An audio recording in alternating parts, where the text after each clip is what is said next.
front ফুটত অগপ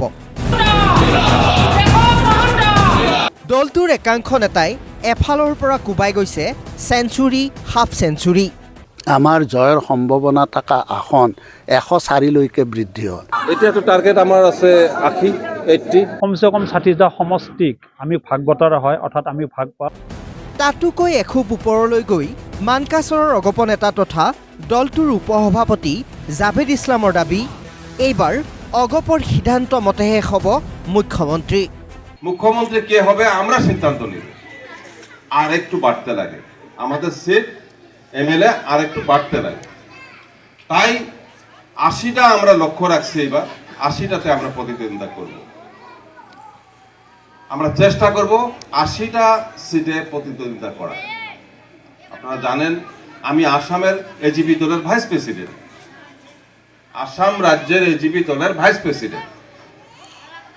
এই দলে আমি শামিল হওয়ার অনেক বছর হয়ে গেল 7-8 বছর হয়ে গেল প্রায় 8 বছরে পড়ছে 6-7-8 বছর আমি এই দলকে ভালোবাসি এই যে দলটোৰ কোনোবাই 104খন আসনৰ কথা কৈছে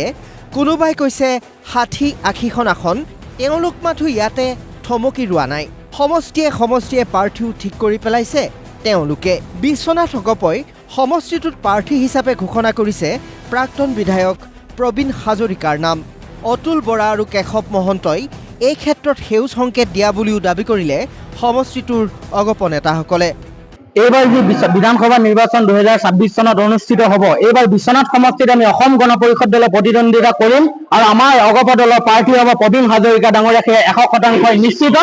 আৰু আমাৰ অগপ দলৰ কেন্দ্ৰীয় সমিতিৰ মাননীয় সভাপতি অতুল বৰা ডাঙৰীয়া আৰু কাৰ্যকৰী সভাপতি কেশৱ মহন্ত ডাঙৰীয়াই আমি যোৱা 10 দিন পূৰ্বে আমি যেতিয়া তেখেতসকলক গুৱাহাটীত সাক্ষাৎ কৰিছিলোঁ তেখেতসকলে আমাক গ্ৰীণ সিগনেল দিছে যে বিশ্বনাথত এইবাৰ অসম গণ পৰিষদ দলৰ প্ৰাৰ্থী থাকিব আৰু তাৰ বাবে আমি দিনে নিশাই আমাৰ দলৰ হৈ চহৰে নগৰে গাঁৱে ভূঞে আমি কাম কৰি গৈ আছো গাঁৱে ভূঞে চহৰে নগৰে এটাই কথা বিশ্বনাথত 2026 চনত নিৰ্বাচনত সকলো ৰাইজে প্ৰবীণ হাজৰিকা ডাঙৰীয়াক প্ৰাৰ্থিত্ব হিচাপে বিচাৰে আৰু তাৰ বাবে আমি কাম কৰি গৈছো আৰু এইবাৰ আমি খেলিম 100% নিশ্চিত কমলপুৰো এৰি দিব লাগিব বিজেপিয়ে সমষ্টিটো পুনৰুদ্ধাৰৰ বাবে একেলগ হৈছে 25খন আঞ্চলিক দিনে নিশাই সভা সমিতি পাতি নিৰ্বাচনলৈ তেওঁলোক সাজু হোৱা বুলিও দাবী কৰিলে আজি ইয়াত আমি এটা 31 জনীয় আঞ্চলিক কমিটি শক্তিশালী ৰূপত আমি মানে গঠন কৰিছো যাতে আমি 2026ৰ নিৰ্বাচনত আমি যেহেতু বিজেপি দলৰ লগত মিত্ৰ দলত আছো আমিও অসমত যাতে কমসে কম 60টা সমষ্টিক আমি ভাগ বতৰা হয় অৰ্থাৎ আমি ভাগ পাওঁ সেইটোৰ প্ৰতি লক্ষ্য ৰাখি আমি দলটোক শক্তিশালী কৰিবলৈ আৰু বিশেষকৈ কমলপুৰ সমষ্টিত পুনৰবাৰ দাবী কৰিছো যাতে যেহেতু এটা আঞ্চলিকতাবাদৰ এটা উদ্যোগিত অঞ্চল